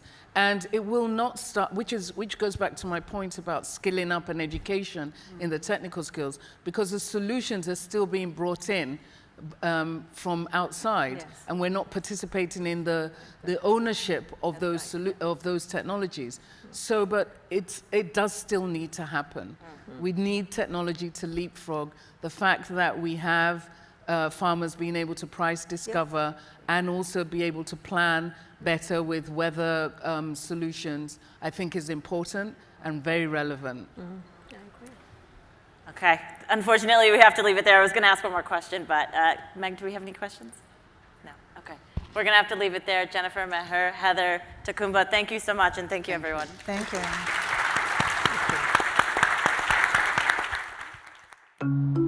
Hydrogen is the fuel of the future. and the most critical element that will drive the decarbonization ambitions globally.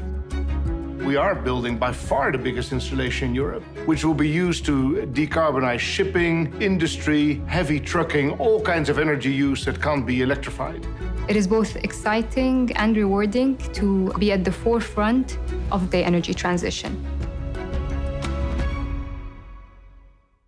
Please welcome to the stage Martin Wetzeler, CEO of Cepsa, for a conversation with Bloomberg's Nicola Porter.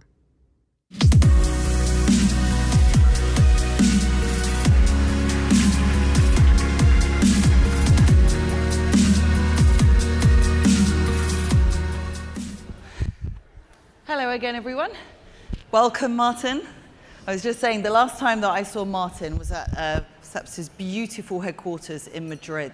So now it's my turn to welcome you back to Dubai. So welcome. Thank you very much for having me here. Great to be back in Dubai. I lived here 20 years ago. City's changed a bit since then, but pleasure to be back here. We were just talking about the transformation of this city over the past 20 years. It's pretty extensive, But the Jumeirah beat, the Jumeirah, the towers did exist. Yeah. So in a way, we're in a historic place. Well, actually, that's a good segue in, because it's not just this city that's been going through a big transformation recently. Your company has too. Along with the partnership of Mubadala, Cepsa has been going through a huge transformation. What can you tell us about Cepsa's main projects? So Cepsa, which is not a global brand, but I'll give you, so the context is, it's a 100-year-old company that for about 100 years has been focused on oil and chemicals, very successfully and very professionally, built up a global portfolio. 2 years ago, we decided that with Mubadala as our majority shareholder and then Cargill, we decided that the future was already happening and we weren't quite part of it. So we want to get ahead of the curve and said, okay, we're gonna transform this company, which in a situation with only 2 shareholders who are aligned about strategy is a lot easier, I can tell you, than if you're on the public capital markets, as I was before. So we decided to transform, and essentially the 2 words that the strategy is called positive motion, but the 2 words that would best synthesize it are green molecules. So we're investing up to $8 billion in transforming the company from a classic oil and chemicals company to a company that gets more than 60% of its income from sustainable energy, from renewable energy, and mostly on the molecule side. So that will be green hydrogen, sustainable aviation fuel, green methanol, green ammonia, etc. We also do super fast electric charging because we have 2,000 retail stations that we also want to transform. But the core of the heart of the transition is these green molecules and the belief that we can be a European leader in that space, whereas on the oil side, we were the number 2 in Spain. So it's jumping the queue to European leadership. And you are developing some pretty big projects in Spain. What can you tell me about those? Yeah, the unique situation we find ourselves in is, in order to make green molecules, you need a lot, but what you particularly need is cheap, renewable electricity. And the south of Spain has more sun hours than any other region in Europe. It has quite good wind as well for offshore wind, and it has a lot of space, so you can actually build large renewable projects. So we get really low-cost renewable electricity feeding our electrolyzers, and then we turn that into hydrogen, and then into green ammonia, and then into green methanol, and use the hydrogen also for the sustainable aviation fuel. But the key, these are quite new businesses. So you don't quite know what the revenue line of those projects will look like. So the key in this is to be the lowest cost producer. So we are all focused on making sure that our electricity is cheaper than anybody else in Europe, because 75% of the cost of green hydrogen sits in the electricity. So you got to get that right. And then the cost of all these supplies and the labor, etc. And if you put that all together, we are convinced that we will be the cheapest, we will have the cheapest production base of green molecules in Europe. And from there, you can really be progressive about being first in theater, first in market, developing those value chains, and indeed becoming the European leader in green molecules, which is what we want to be well before 2030, actually probably by 2028. Can you tell us the link between green molecules and decarbonisation? And also from your vantage point as well, what do you think that the diversified energy mix can and will look like in the future? No, absolutely. And it's important. It's not always recognized or public knowledge. But if you take the whole energy system, today, about 20% of all energy is consumed through electricity, and 80% through molecules, through fuels, gas, gas and oil, essentially, and coal. And so, of the two, electrons and molecules, electrons are very easy to decarbonize. Sun, wind, nuclear, hydro, storage, and you're net zero on your electricity. So the first thing you have to do is to electrify as much energy usage as you can. And then and that gets you from the 20% currently up to 50% if you do it well, maybe 55 in that area. But that still leaves you with the other 50% of the energy mix that you can't electrify because you need to fly a plane or bring a ship to New York Harbor or drive a heavy truck all the way through Europe. Batteries won't do the trick. You need a higher energy density, more storage, etc. You need a molecule, and that's trickier. Basically, the candidates are biofuels, which is great. So you use basically organic waste together with green hydrogen and turn it into sustainable aviation fuel or into biodiesel. And that's a really good solution because it uses today's engines. You can put Emirates flies on SAF today, not exclusively, but it uses it. And you can drive a truck all the way to Europe on biodiesel today, so you don't need to change infrastructure. The problem with biofuels is that there's only so much organic waste around. So biofuels can be, at best, on a lucky day, 10% of the energy system in 2050. And by chance, that's also more or less the size of the aviation industry by then. So in my mind, I always say, okay, biofuels will solve aviation, but then we have 40% more to solve. And essentially, the hydrogen-based carriers, energy carriers, hydrogen itself, methanol and ammonia, are the main candidates to fill that gap.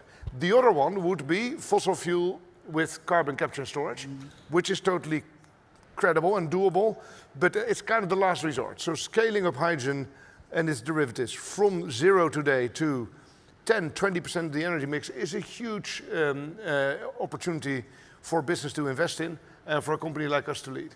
You touched on it earlier, but let's talk a little bit about maritime transport. How do you decarbonize one of these hard-to-abate sectors like maritime transport? And can you give us a sort of idea of like the scale and the size that needs to be to? Yeah, and it's quite visual, because maritime transport, if you visualize a big boat with a big cloud of black smoke behind it, that's the visual contamination, and that's all air quality. You don't even see the CO2 yet. That's also in there. Maritime transport is about 3% of the total global CO2 footprints. It's relevant. It could, in principle, use biofuels, but we just gave that to the aviation industry. And if that doesn't work, then really the only way to get it down to net zero is for it to use either green methanol or green ammonia. At some point, we might be able to use hydrogen, but there are technical reasons why that doesn't work yet. And both are totally doable. Where I think you will go in order to have really net zero and net pollutive, which is really good for air quality, you'll see all the ships that carry passengers using green methanol, because it's a bit more expensive, but it's very safe to use. And the big professional ships will use green ammonia because it's cheaper, but it's also toxic, so you need professional crews to handle it. That's where I think it will go. And it will mean a lot, 3% of the global CO2 footprint, but also an enormous amount of air quality improvement if we get that done. Now, over the course of your career, you've seen a few false starts, shall we say, when it comes to green hydrogen. What is different this time? And is that leading to more optimism in your mind about this becoming a success? Two big things. So the hydrogen had its first big day in the sun, late 90s, early 2000s. And I was part of that as well. A very young man at that time. Yeah, just out of high school.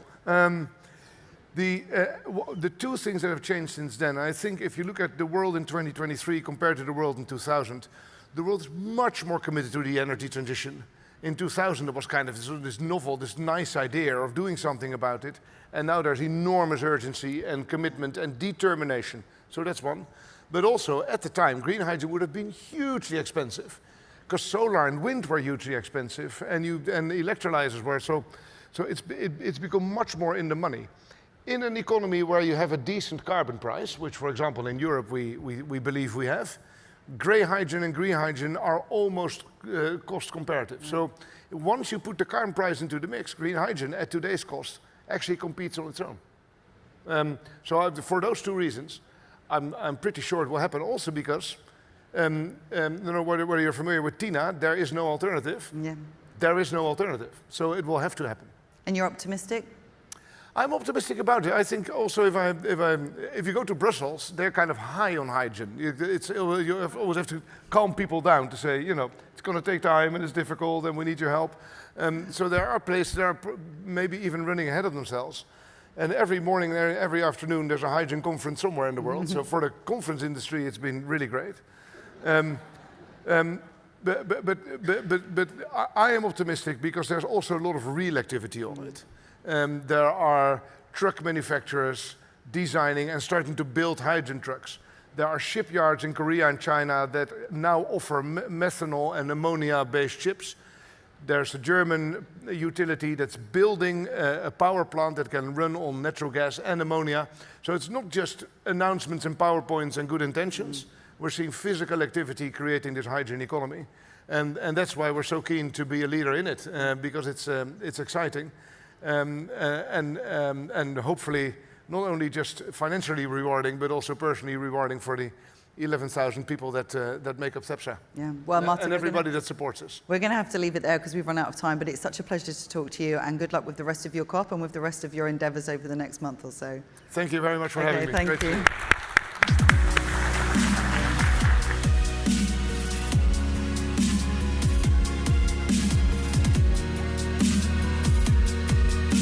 Please welcome to the stage Pilar, Cruz, Chief Sustainability Officer at Cargill, Dhanush Dinesh, Founder and Chief Climate Catalyst at ClimeEat, and Adith Murthy, Founder and CEO of Bumitra, for a conversation with Bloomberg's Siobhan Wagner.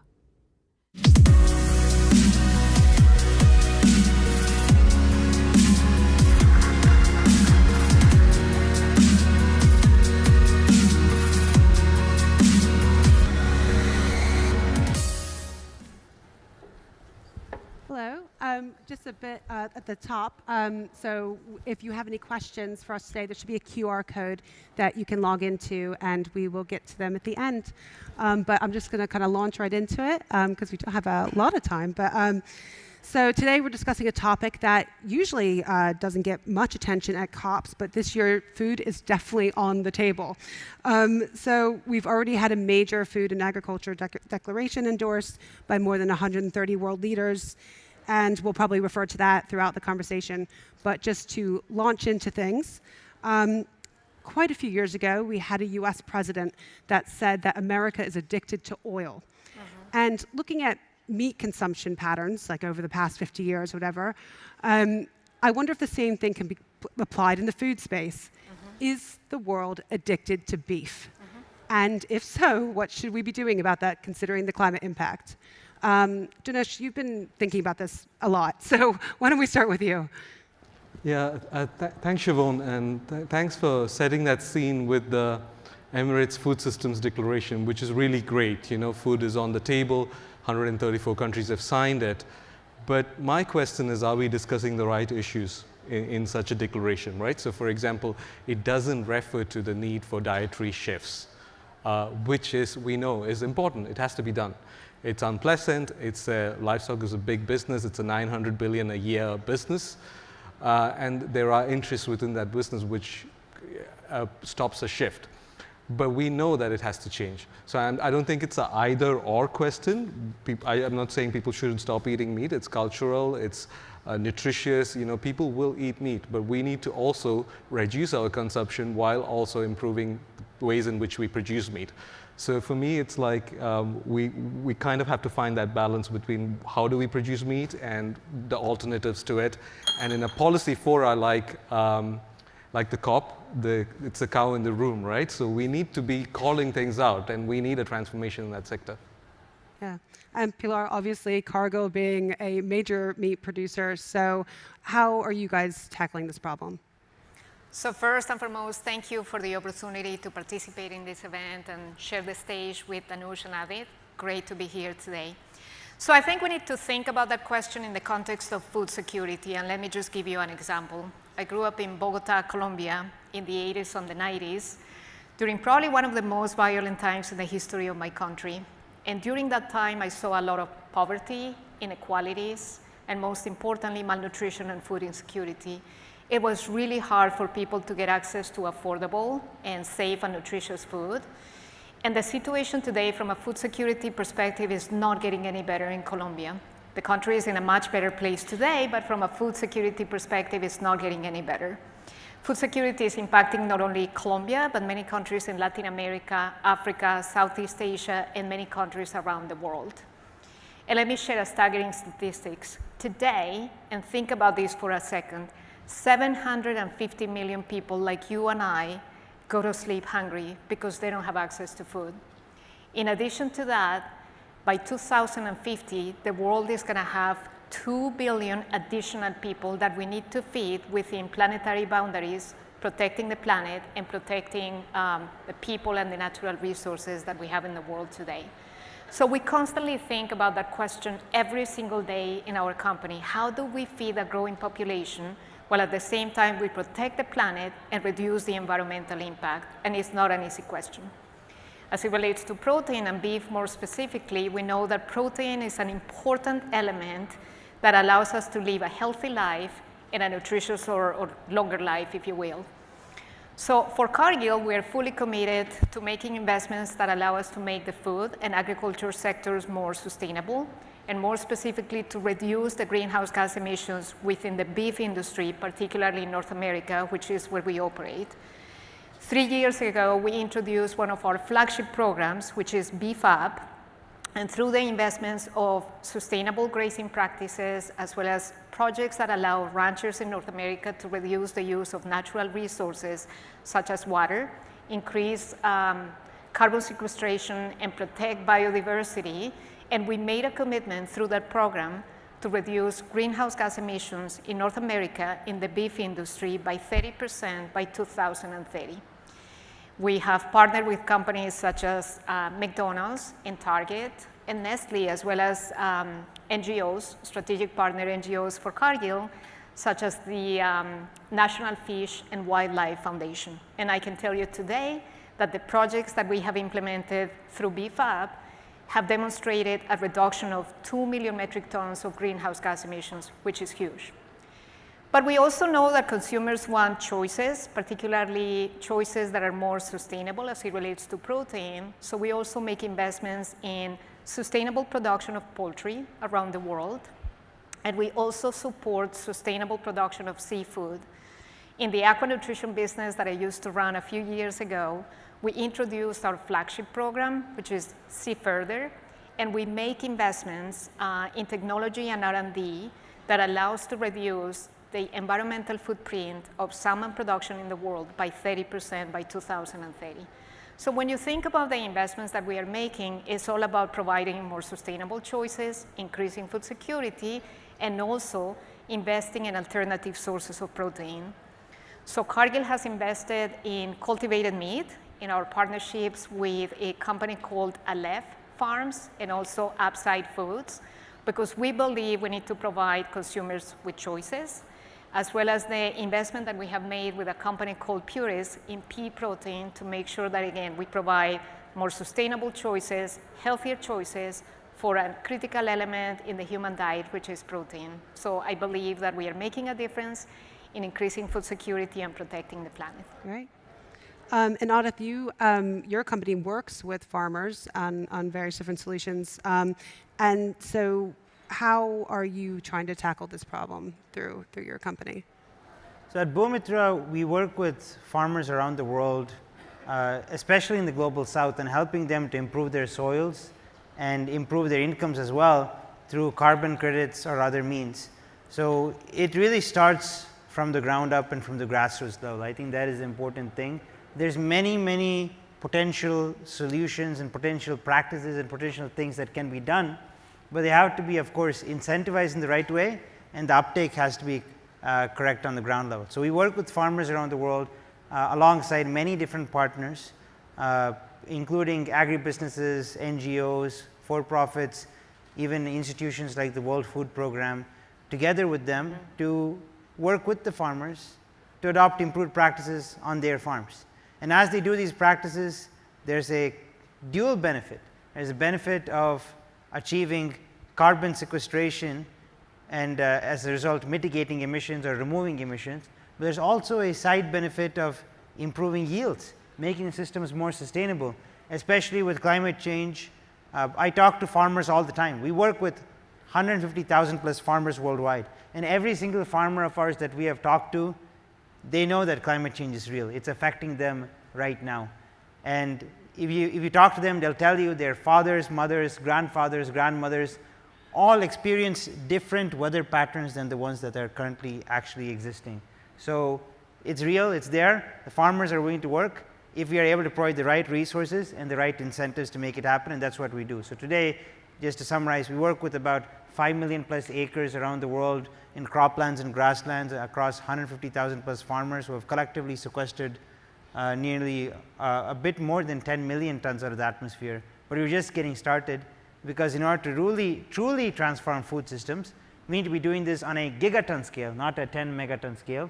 We need to do it on a gigaton scale, and you need to do it with the vast majority of farmers of all sizes, from 1 acre farmers to 100,000 acre plus farmers. So we work across that spectrum and are trying to make that happen throughout the world. Right. So just to change gears, I came across a statistic this year that I was not aware of before, and it surprised me that almost a third of all food produced is never eaten. So what can be done to fix this disconnect? And Pilar, I know that Cargill has some projects in the works with this, and maybe you can tell us a bit about that. I think it is a real problem in the world today. I mentioned earlier today that the world has about 750 million people that go to sleep hungry, yet in the meantime, 30% of the food that is produced in the world goes to waste. So it's something that we constantly think about, not only as it relates to our own operations, where we focus on reducing waste. At the plant level, our plant managers, our employees are fully committed to reducing food waste at the plant level.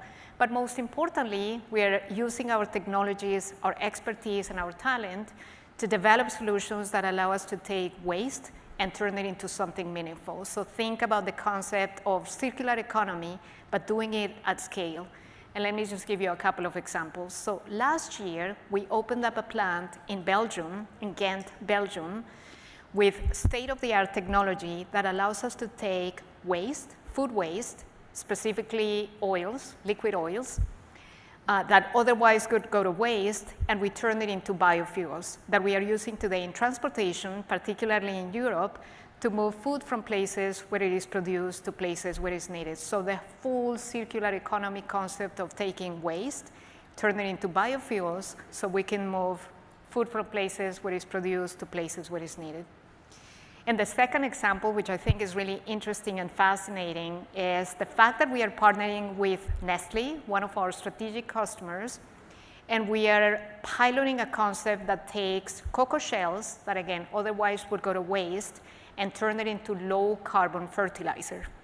We are piloting this project and this technology with incredible successes so far, and we intend to scale up these solutions so we can use it with farmers in the UK and Ireland.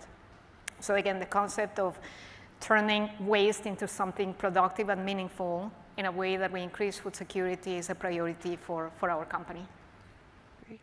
And Danush, I know this is something also that you think a lot about. So what do you think that can be done to solve this disconnect between, producing so much food that we actually don't end up eating? Yeah, and my organization, Climate, we particularly work in low and middle income countries. So the irony is that in the more developed world, food is actually wasted at the consumer end, whereas in developing countries, the loss is happening post-harvest while getting to market. So often that's because you don't have right storage systems, infrastructure to bring products to markets and so on. So I think we need two sets of interventions. So like maybe where waste is occurring at the consumer end, you need sort of technologies to process the waste and use it differently. Yep. You need consumer awareness so people are buying as much as they need or not wasting so much. But in the other spectrum, when you're working in the developing world, thinking about what are those solutions across that supply chain that we can apply. You know, are there cold storage systems that are needed? Are there better ways to get products to market? So there's a whole suite of solutions which are slightly different. And we need to address both of these to tackle that. You know, it's huge. And just to make people think, it's not just food that we are wasting and emissions we are creating. Into food goes fertilizer, into food goes fossil fuels, you know, it's also work and subsidies. All of this is being wasted.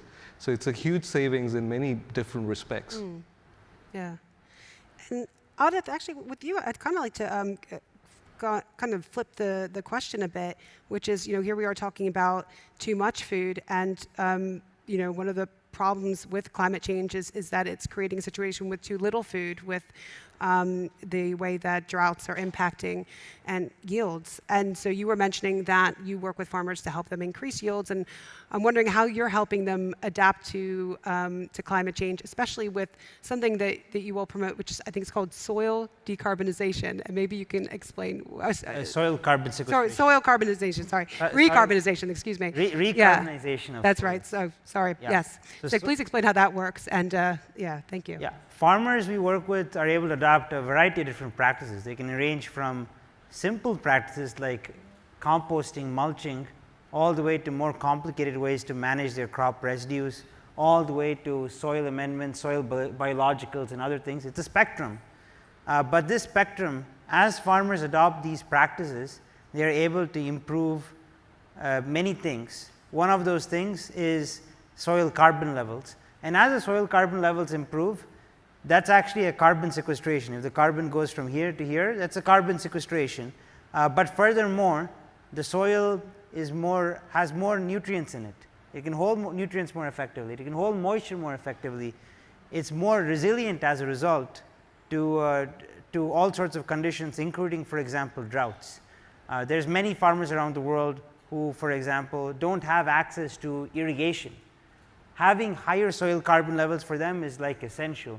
If you don't have irrigation, then you're just relying on rains showing up, and when they show up, your soil has to be able to hold as much of it as possible. So there's many benefits to improving soil carbon levels, and by doing this, we are not only sequestering carbon, but we're also leading to very nice outcomes for the farmers, such as improved yields and those kinds of outcomes.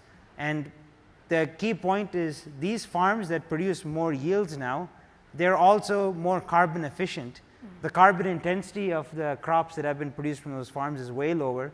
So it's better for all of us to be consuming those crops. But secondly, it's also better because recent scientific studies have also shown that those crops produced from higher soil carbon fields have higher nutritional value. So this is a unique instance where in our food system, there's actually an opportunity to link human health with planetary health, with societal health, and all of that together. It all comes together.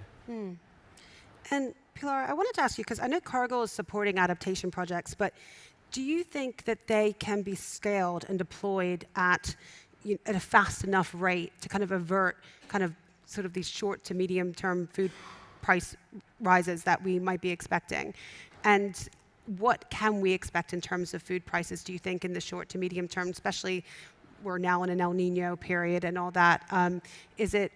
Are we just going to see more volatility, or is there any end insider? What can you tell us about this? Yeah, so we really don't set prices. We actually work with retailers, food manufacturing companies, and farmers, so we don't really set prices. But what I can tell you is that the answer is yes. There's a lot of things that we are doing today to make investments with the farmers at the farm level, again, to allow them to do more with less, to be more efficient, more productive, more effective, in a way that we are all mitigating the impact of climate change, inflation, supply chain disruptions, energy dependency. There's so many challenges that the world is dealing with today that is super important that we begin where the food system begins to increase resiliency of the soil, and that is working with the farms or the farmers and making investments to allow them to be more successful. There's a couple maybe of specific examples that we have in our company to do that, and again, to ultimately support a growing population with food that is safe and affordable, and that is regenerative agriculture, which is a suite of solutions, including no-till, agroforestry practices, reduced till at the farm level to increase the resiliency of the soil. And we have implemented several different programs, particularly in North America, our Region Connect program, which is our commitment to adopt regenerative agricultural practices in 10 million acres in North America. We are already seeing successful results related to increasing yields, productivity, as well as the income at the farm level. And this is the kind of practices that we need to implement to support sustainable production of agriculture and increasing food security. Yeah. And Adith, I wanted to go back to you because I wanted to ask another question, because you touched on the fact that your company the kind of financial model around the projects that you do relies on carbon markets. And I know that, carbon markets or carbon credits have kind of had a bit of a rough year. There's been some sort of bad eggs out there. And so do you feel that there are some bad actors in the market that are tarnishing the whole thing? And what should be done about that? Yeah, I think now is actually a very interesting time in the carbon markets, actually at this COP right now. So for context, if you may have missed it, at Bhumitra, we have the farmers improve the soils, and then we use satellites and AI to measure soil carbon levels and then get it third-party certified into carbon credits, which we then sell to corporations and governments worldwide. And that is our business model, and we also drive the majority of that back to the farmers as an additional income for them. So we are deeply embedded in the carbon markets as something called a project developer. But we also, of course, work directly with the farmers, and we also work directly with the clients, the buyers of the credits. What we are observing right now is very interesting. We think that the market is actually shifting both from a supply perspective and a demand perspective simultaneously. The same people who are buying credits like 2-3 years ago are not the ones who are actually buying credits right now. It's very different folks, but they exist. There are still people buying credits. And the same projects supplying credits are not necessarily the ones that are supplying the majority of credits 2-3 years ago. Like our category of soil carbon sequestration was still a very niche topic even like a few years ago, like 3, 4, 5 years ago, people weren't talking much about it. But now, of course, many folks are talking about it, including the folks on our panel here. So it's the markets themselves in relation to the carbon markets even are evolving very fast. There's there's previous suppliers, there's new suppliers now, and there's previous demand sources, there's new demand sources now. Now, of course, there have been issues around integrity in the markets, but if you think about it, the markets before used to be very less diversified, mostly around avoided deforestation and cook stoves and renewable energy. Now we're seeing a massive amount of diversification. There's agriculture, and just within agriculture, there's soil carbon sequestration. There's also methane avoidance, many other subcategories even within agriculture, of potential for decarbonization that's being potentially unlocked by the carbon markets. And just this week, actually, there's been many announcements by the CFTC, the Commodities Futures Trading Commission in the United States, to the Integrity Council for the Voluntary Carbon Market and the Voluntary Carbon Markets Initiative and other organizations, major announcements around the carbon market. So I think we will see a huge uptick now after this COP. There's already been a shift, and for example, for us, we have not necessarily seen a decline in demand ever, but now we're going to see a further acceleration for the overall market post this COP. That is what we think. Great. Well, we actually don't have that much time, so I guess I just want to circle back to the beginning where we mentioned this food and agriculture declaration that had been made. I wanted to get your thoughts from all of you. What did you think about it? Did it offer what you? Has it? Did you see? Did it deliver anything you came here to get from COP, or what more do you hope to see? Dinesh, do you want to take it first? How do you feel about So this is my 8th COP, so I've been going to COPs quite some time, and every COP there is a new COP presidency initiative. COP21 in Paris had one on soils, COP22 in Marrakesh had one on adaptation in agriculture. The list goes on, but many times, they die off after you have that perfect group photo with the leaders. Yeah. Sometimes they survive because they've been created. But one thing is for sure, I've not seen any COP initiative actually deliver change. So I'm becoming skeptical that these kind of big declarations will create the change. Great. That's one skeptic side. But on the other hand, the change is in our hands. Like we can change our diets, we can implement projects which are innovative. So there are lots of opportunities out there. So we should take the policy signal, but not wait for the policy makers to actually make the change, because they make policies, we make change. Great. Pilar, did you have a quick thought on the announcement? It has been a very productive week. We have been really busy actively engaging with customers, government officials, NGOs, and partners to think about, again, our ambition, our purpose to nourish the world and to do it in a safe, responsible, and sustainable way. I am optimistic. We are optimistic. I have seen a lot of what I call the 3 A's into place: ambition, accountability, and action. And that's what I think it is important to drive meaningful change, not only to set ambitious goals, but also to make investments and to see companies and the private and public sector heavily investing in driving for a more productive, prosperous, safe, and world and communities ultimately, but also a more sustainable world. So I'm optimistic, and it's been a busy week for us, but a very productive week.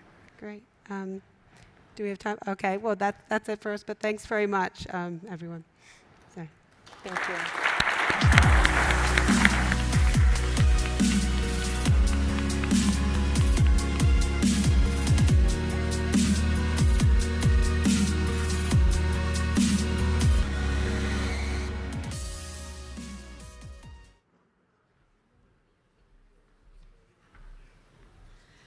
All right, that is the end of our show. Thank you all so much for joining us over the past 2 days. I know we've had a lot of conversations, and it's been so great for you all to join us, so thank you for being here.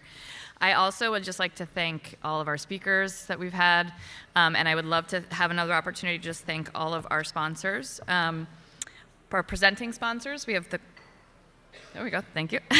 Presenting sponsors, the Climate Pledge, First Abu Dhabi Bank, Indiana Economic Development Corporation, McKinsey Sustainability, Mubadala Investment Company, Red Sea Global, and Standard Chartered, and our supporting sponsors, General Motors and Google. And thank you again all for being such an engaged audience. Just a couple of quick announcements. We will have networking outside. That will go from now until about 6 p.m., so feel free to join us for some refreshments. We also have the Empowering Women in Climate workshop that is taking place on the 7th floor. That will start right now, so you can head up if you'd like to go to that. I do believe pre-registration is required, but you can check in if you are interested to see if they have some extra space. And we have our Bloomberg Green Dinner tonight if you were registered for that. That also required pre-registration. That will be on the first floor terrace later tonight as well. You will also be able to catch any of these sessions on our Bloomberg.com if you go back to the website, and Bloomberg Live. So we will have sessions clipped if you'd like to watch anything else again. Thank you so much, and we will see you back here next year at Bloomberg Green at COP29. Thank you.